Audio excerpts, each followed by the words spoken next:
ઉદાહરણ 9.6 હવામાં રાખેલા એક બિંદુવત ઉદ્ગમમાંથી પ્રકાશ એક કાચની ગોળીય સપાટી છે એના માટે વક્રી ભવનાંક આપ્યો છે આપણને n બરાબર 1.5 વક્રતા ત્રિજ્યા r આપી છે 20 સેન્ટીમીટર પર આપાત થાય છે. આ ગોળીય સપાટીથી પ્રકાશ ઉદ્ગમ 100 સેન્ટીમીટર દૂર છે. પ્રકાશ ઉદ્ગમનું અંતર એટલે એ આપણા માટે વસ્તુ અંતર છે અને વસ્તુ અંતર કેવું આવશે માઈનસ આવશે. એટલે અહીંયા આપણે આ વસ્તુ અંતર u બરાબર -100 સેન્ટીમીટર લઈશું. પ્રતિબિંબ કયા સ્થાને રચાશે એટલે તમારે પ્રતિબિંબ અંતર v શોધવાનું છે. ગોળીય સપાટી માટે સૂત્ર કયું હતું?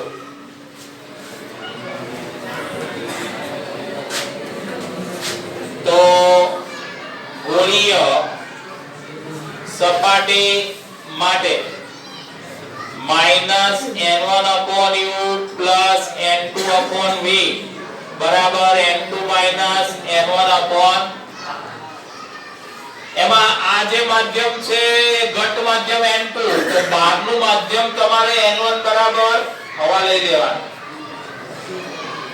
બરાબર સૂત્ર છે કિંમતો મૂકી દો પ્રતિબિંબ અંતર મળી જશે. બરાબર ચલો એના પછીનો દાખલો જુઓ. ઉદાહરણ 9.7 રકમ જુઓ. એક જાદુગર તેના પ્રોગ્રામમાં એક પ્રવાહીમાં રાખેલા કાચના લેન્સનો વક્રી ભવનાંક આપ્યો છે. આપણે n2 લઈશું 1.47 ને અદૃશ્ય કરે છે. તો પ્રવાહીનો વક્રી ભવનાંક કેટલો હશે? શું આ પ્રવાહી પાણી હોઈ શકે? વસ્તુ ક્યારે અદૃશ્ય થાય? જો વિચારો અહીંયા હવા છે. આ હવાના માધ્યમમાં હું બીજી હવા ઉમેરું તો એ આપણને દેખાશે. કેમ? કારણ કે જે માધ્યમ હતું એ માધ્યમ વાળું તમે બીજું માધ્યમ ઉમેર્યું તો પરિણામે આપણને એ માધ્યમ દેખાતું. એટલે માધ્યમનો જે વક્રી ભવનાંક હોય એટલા જ વક્રી ભવનાંક વાળું બીજું માધ્યમ આપો અંદર તો એ આપણને દેખાશે નહીં, એ અદૃશ્ય રહેશે. તો પછી વિચારો કે પ્રવાહી ભરેલું છે એની અંદર કાચનો લેન્સ મૂકવામાં આવે તો એ કાચનો લેન્સ ક્યારે ના દેખાય? કે જ્યારે એ પ્રવાહીનો અને કાચનો વક્રી ભવનાંક સરખો હોય તો. બરાબર તો આપણો જવાબ આવી ગયો. પ્રવાહીનો વક્રી ભવનાંક કયો હોય? તો પ્રવાહીનો વક્રી ભવનાંક n1 બરાબર n2 હોવો જોઈએ. એટલે કે n1 બરાબર 1.47 થવું જોઈએ. હવે n1 n2 હોય તો વિચારો કે આપણે આગળ લેન્સ મેકર્સ નું સૂત્ર 1/f n2 n1/n1 1/r1 1/r2 મેળવેલું છે. n2 n1 0 થાય તો 1/f બરાબર. તો એનો અર્થ એ થાય કે f ની કેન્દ્ર લંબાઈ કેટલી હોય? અનંત. કેન્દ્ર લંબાઈ કોની અનંત હોય? સમતલ સપાટી હોય તો એની કેન્દ્ર લંબાઈ અનંત હોય. તો એનો અર્થ એ કે લેન્સ અંદર સમતલ સપાટી તરીકે વર્તે કારણ કે એની કેન્દ્ર લંબાઈ અનંત મળે છે. પછી વધારામાં આપણને એવું પૂછ્યું છે કે આ જે પ્રવાહી છે પ્રવાહી એ પાણી હોઈ શકે? તો જવાબ આવે ના. કેમ? કેમ કે પાણીનો વક્રીભવનાંક 1.33 છે અને તમે 1.47 વક્રીભવનાંક વાળો લેન્સ મૂક્યો તો એ તો દેખાશે પાણીમાં, કારણ કે બેયનો વક્રીભવનાંક અલગ પડશે. તો પ્રવાહી એવું હોવું જોઈએ કે જેનો વક્રીભવનાંક આના જેટલો, તો પાણી ના હોય પણ ગ્લિસરીન હોઈ શકે, કેમ કે ગ્લિસરીનનો વક્રીભવનાંક 1.4 ની ઉપર છે. તો ગ્લિસરીનમાં શક્ય છે કે આ લેન્સ દેખાશે નહીં. તો એ પાણી ના હોઈ શકે પણ ગ્લિસરીન હોઈ શકે. બરાબર. ઉદાહરણ 9.8 એમાં પહેલા એક નંબરમાં જુઓ, કાચના લેન્સ માટે કેન્દ્ર લંબાઈ f બરાબર 0.5 મીટર હોય તો લેન્સનો પાવર, એક લેન્સ છે એના માટે કેન્દ્ર લંબાઈ આપી છે અને તમને એ લેન્સનો પાવર શોધવાનું કીધું છે. લેન્સનો પાવર માટે આપણે સૂત્ર મેળવ્યું હતું કે પાવર એ કેન્દ્ર લંબાઈના વ્યસ્ત પ્રમાણમાં, એટલે પાવર p બરાબર આપણે સૂત્ર મેળવ્યું હતું 1/m. તો આમાં કિંમત મૂકી દઈએ એટલે 1/0.5, તો પાવર મળી જશે 2 ડાયોપ્ટર. પ્લસ આવે છે એટલે બહિર્ગોળ લેન્સ હશે. ચલો એના પછી બીજા નંબરમાં દ્વિબહિર્ગોળ લેન્સની બંને બાજુઓની વક્રતા ત્રિજ્યા આપી છે. વક્રતા ત્રિજ્યા આપણે R1 અને R2 લઈએ છે. એકની 10 સેન્ટીમીટર છે એક બાજુ અને બીજી બાજુ 15 સેન્ટીમીટર છે. તો એક બાજુની વક્રતા ત્રિજ્યા પ્લસ આવે અને તો બીજી બાજુની માઈનસ જ હોય. એટલે આપણે R1 બરાબર પ્લસ 10 સેન્ટીમીટર લઈશું, R2 બરાબર માઈનસ 15 સેન્ટીમીટર. તેની કેન્દ્ર લંબાઈ, બહિર્ગોળ લેન્સની કેન્દ્ર લંબાઈ પ્લસ આવે 12 સેન્ટીમીટર છે એટલે પ્લસ 12 લખીશું. તો કાચનો વક્રીભવનાંક કેટલો હશે? એટલે આપણે એવું ધારી લઈશું કે બહિર્ગોળ લેન્સ હવામાં રાખ્યો છે એટલે કાચનો વક્રીભવનાંક n2 લઈશું અને હવાનો વક્રીભવનાંક n1, માધ્યમનો વક્રીભવનાંક. બરાબર. અને તમારે શોધવાનું શું છે? એ વક્રીભવનાંક શોધવાનો છે. કયું સૂત્ર વાપરશું? તો આપણે લેન્સ માટે સૂત્ર મેળવ્યું હતું, lens makers 1/f n2 n1/n1 કૌંસની બહાર 1/r1 1/. તો આમાંથી તમારે n2 શોધવાનું છે. n1 બરાબર હવા માટે વક્રીભવનાંક 1 લઈ લઈશું તો આ કાચનો વક્રીભવનાંક મળી જાય n2. ચલો એના પછી 3 નંબરમાં એક બહિર્ગોળ લેન્સની હવામાં કેન્દ્ર લંબાઈ આપણને બહિર્ગોળ લેન્સની હવામાં કેન્દ્ર લંબાઈ આપી છે એને આપણે f a કહીએ. તો એ 20 સેન્ટીમીટર છે પણ બહિર્ગોળ લેન્સ છે એટલે કેન્દ્ર લંબાઈ પ્લસ લેવાની, પ્લસ 20 સેન્ટીમીટર. તો પાણીમાં તેની કેન્દ્ર લંબાઈ કેટલી હશે? એટલે પાણીમાં લેન્સની કેન્દ્ર લંબાઈ એને આપણે fw કહીએ તો એ તમારે શોધવાની છે. હવા પાણીનો વક્રીભવનાંક, હવા પાણીનો વક્રી ભવનાંક એટલે આ કયો આપ્યો છે, એટલે હવાની સાપેક્ષે પાણીનો વક્રી ભવનાંક છે એટલે NWA કહેવાય. શું કહેવાય આને? NWA. હવાની સાપેક્ષે પાણીનો વક્રી ભવનાંક. અને બીજો વક્રી ભવનાંક આપ્યો છે હવા કાચ માટેનો. તો હવા કાચ માટેનો વક્રી ભવનાંક એને આપણે શું કહીશું? NGA.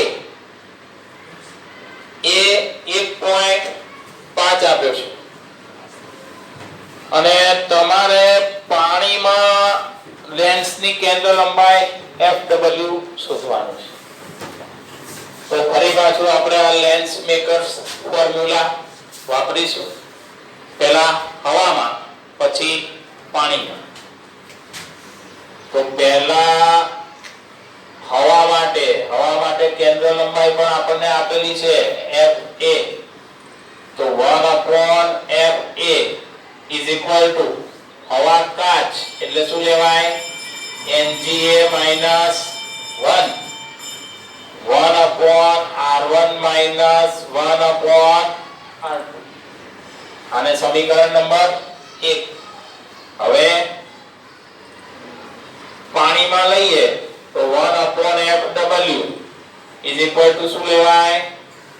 NWA minus 1/1/R1 minus 1/R2 થશે. બરાબર. અને આ NGW લેવું પડશે ને, પાણી કાચ છે ને, બરાબર. એટલે અહીંયા NGW આવે.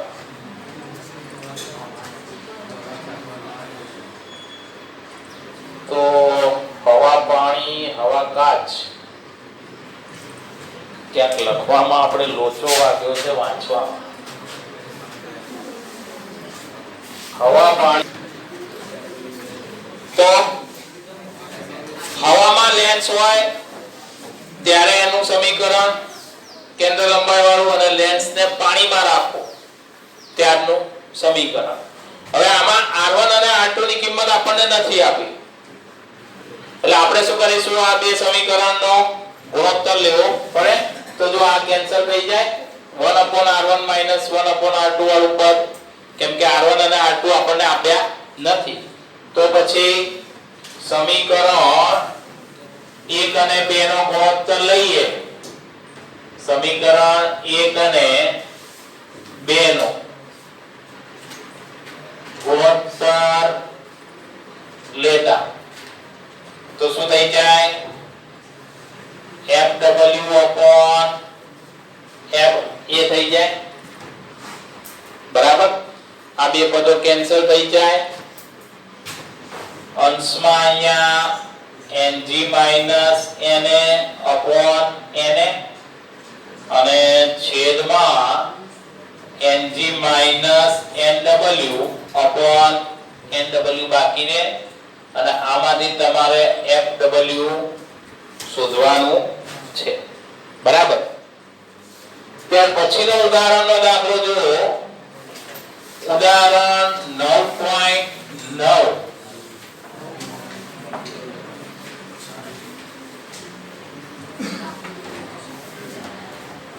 રકમ જો આકૃતિમાં દર્શાવેલા લેન્સના સંયોજન માટે પ્રતિબિંબ સ્થાન મેળવો. એટલે પ્રતિબિંબ અંતર શોધવાનું છે. લેન્સના સંયોજનમાં 3 લેન્સનું સંયોજન કર્યું છે. જો અહીંયા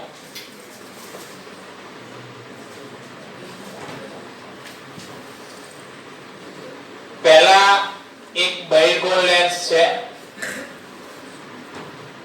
જેની કેન્દ્ર લંબાઈ f1 લઈએ પ્લસ 10 સેન્ટીમીટર આપી છે. પછી સમતલ અંતર્ગોળ લેન્સ છે એક, એની કેન્દ્ર લંબાઈ માઈનસ લેવી પડે એટલે માઈનસ 10 સેન્ટીમીટર લઈએ. અને પછી અહીંયા પાછો એક બહિર્ગોળ લેન્સ આપ્યો છે, એની કેન્દ્ર લંબાઈ f3 બરાબર પ્લસ 30 સેન્ટીમીટર લઈએ. વસ્તુ અહીંયા મૂકી છે ઓબ્જેક્ટ, અને એનું અંતર આપ્યું છે આપણને 30 સેન્ટીમીટર. આ બે લેન્સ વચ્ચેનું અંતર 5 સેન્ટીમીટર આપ્યું છે, અને આ બે લેન્સ વચ્ચેનું અંતર 10 સેન્ટીમીટર આપેલું છે. તમારે પ્રતિબિંબ સ્થાન શોધવાનું છે. તો આપણે શું કરીશું કે પહેલા આ વસ્તુનું આ પ્રથમ જે લેન્સ છે બહિર્ગોળ લેન્સ, એના વડે કેટલા અંતરે પ્રતિબિંબ રચાય એ શોધીશું. એ જે પ્રતિબિંબ રચાશે પહેલા લેન્સ વડે, એ બીજા લેન્સ માટે આભાસી વસ્તુ તરીકે વર્તે. એટલે આ લેન્સ માટે આના વડે મળતું પ્રતિબિંબ આભાસી વસ્તુ, એટલે આનું પ્રતિબિંબ અંતર જે મળે પ્રતિબિંબ, એને આપણે આના માટે વસ્તુ ગણીશું. અને પછી પાછું બીજા લેન્સ વડે મળતું પ્રતિબિંબ શોધીશું. અને બીજા લેન્સ વડે જે પ્રતિબિંબ મળ્યું એ ત્રીજા લેન્સ માટે પાછું આભાસી વસ્તુ તરીકે વર્તશે. એટલે એ આના માટે પાછું વસ્તુ અંતર ગણતરી કરીને લઈ લઈશું, અને એના વડે મળતું જે પ્રતિબિંબ હોય એ આપણું ફાઇનલ છેલ્લું પ્રતિબિંબ. બરાબર, એ આપણા માટે પ્રતિબિંબનું સ્થાન ગણાશે. તો ટૂંકમાં આપણે ત્રણેય લેન્સ વડે મળતા પ્રતિબિંબો શોધવા પડે. એટલે ત્રણેય લેન્સ માટે ગાઉસનું સમીકરણ 3 વાર વાપરવું પડે. બરાબર, તો ચલો પહેલા પ્રથમ લેન્સ માટે ગાઉસનું સમીકરણ. તો પ્રથમ લેન્સ માટે વસ્તુ કેટલા અંતરે છે? તો એ u1 બરાબર -30 સેન્ટીમીટર. પછી કેન્દ્ર લંબાઈ બહિર્ગોળ લેન્સ છે એટલે પ્લસ 10 સેન્ટીમીટર. તો ગાઉસનું સમીકરણ 1/u1 પ્લસ 1/v1 બરાબર 1/f1. તો v1 બરાબર કિંમતો મૂકીએ તો આપણને v1 બરાબર કેટલો જવાબ આવે છે? પ્લસ 15 સેન્ટીમીટર જવાબ આવે છે. v1 બરાબર પ્લસ 15 સેન્ટીમીટર જવાબ આવે, એનો અર્થ શું થયો? પ્લસ આવ્યું. આ દિશામાં આપાત કિરણ છે એટલે આ દિશા પ્લસ આવે, તો એનો અર્થ એમ કે આના ઓપ્ટિકલ કેન્દ્રથી 15 સેન્ટીમીટરે આ લેન્સ વડે પ્રતિબિંબ મળશે. હવે 15 તો આ થયું, 5 ને 10, એનો અર્થ એમ કે અહીંયા ક્યાંક પ્રતિબિંબ મળ્યું હશે આ લેન્સની પાસે. બરાબર ને? તો આ લેન્સની પાસે પ્રતિબિંબ મળ્યું, તો હવે આ લેન્સ જે છે બીજા નંબરનો, એના માટે આ વસ્તુ થઈ આભાસી. તો એના માટે આ અંતર આપણે વસ્તુ અંતર તરીકે લેવું પડે. કેટલું થાય એ? તો હવે બીજા લેન્સ માટે ગણતરી કરીએ તો એ વસ્તુ અંતર કેટલું થાય? આ 5 સેન્ટીમીટર કપાઈ ગયું એટલે એ થશે 15 - 5. તો u2 બરાબર 10 સેન્ટીમીટર અંતરે વસ્તુ છે બીજા લેન્સ માટે. પહેલા લેન્સ વડે અહીંયા પ્રતિબિંબ મળ્યું 15 સેન્ટીમીટરે, એ બીજા લેન્સ માટે આભાસી વસ્તુ, પણ એ આ લેન્સ થી કેટલે દૂર થઈ? 10 સેન્ટીમીટર. બરાબર, તો ફરી પાછી એના માટે ગણતરી કરીએ તો -1/u2 1/v2 બરાબર 1/f2. અંતર્ગોળ લેન્સ છે એટલે કેન્દ્ર લંબાઈ માઈનસ આવે, તો એમાં v2 બરાબર ઇન્ફિનિટિવ જવાબ આવે છે. ઇન્ફિનિટિવ જવાબ કેમ આવ્યો? કેમ કે આની જો કેન્દ્ર લંબાઈ 10 સેન્ટીમીટર છે અને વસ્તુ 10 સેન્ટીમીટરે છે, એટલે કે મુખ્ય કેન્દ્ર ઉપર છે. મુખ્ય કેન્દ્ર ઉપર વસ્તુ હોય લેન્સના તો પ્રતિબિંબ અનંત અંતરે મળે. એટલે અહીંયા જવાબ આવ્યો ઇન્ફિનિટી. બરાબર. તો આનો અર્થ એ થયો કે આ લેન્સ વડે પ્રતિબિંબ ક્યાં મળશે? અનંત અંતરે. પણ કઈ બાજુ? લેન્સની ડાબી બાજુ. પહેલા લેન્સ જે છે આ પહેલો, એના વડે પ્રતિબિંબ મળ્યું એ જમણી બાજુ મળ્યું. બીજા લેન્સ વડે જે પ્રતિબિંબ મળ્યું એ લેન્સની ડાબી બાજુ મળ્યું. એટલે હવે પાછું ત્રીજા લેન્સ માટે ડાબી બાજુ વસ્તુ આવી ગઈ. એટલે ત્રીજા લેન્સ વડે પ્રતિબિંબ જમણી બાજુ. એટલે છેલ્લું પ્રતિબિંબ જમણી બાજુ મળશે. બરાબર. અને એ ગણતરી કરવા માટે તો એ જ. તો હવે ત્રીજા લેન્સ માટે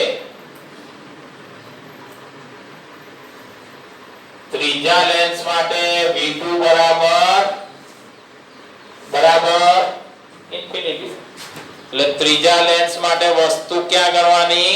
અનંત અંતરે. વસ્તુ અનંત અંતરે હોય તો જવાબ એમ ન આવે. તો પ્રતિબિંબ V3 ક્યાં મળે? 30 સેન્ટીમીટર. મુખ્ય કેન્દ્ર ઉપર મળે તો અંતર કેટલું થાય? 30 સેન્ટીમીટર. કેમ કે કેન્દ્ર લંબાઈ 30 સેન્ટીમીટર છે. તો ત્રીજું પ્રતિબિંબ ત્રીજા લેન્સ વડે એ ક્યાં મળશે? તો ત્રીજા લેન્સની જમણી બાજુએ એના મુખ્ય કેન્દ્ર ઉપર. એટલે 30 સેન્ટીમીટર અંતરે છેલ્લું પ્રતિબિંબ મળે.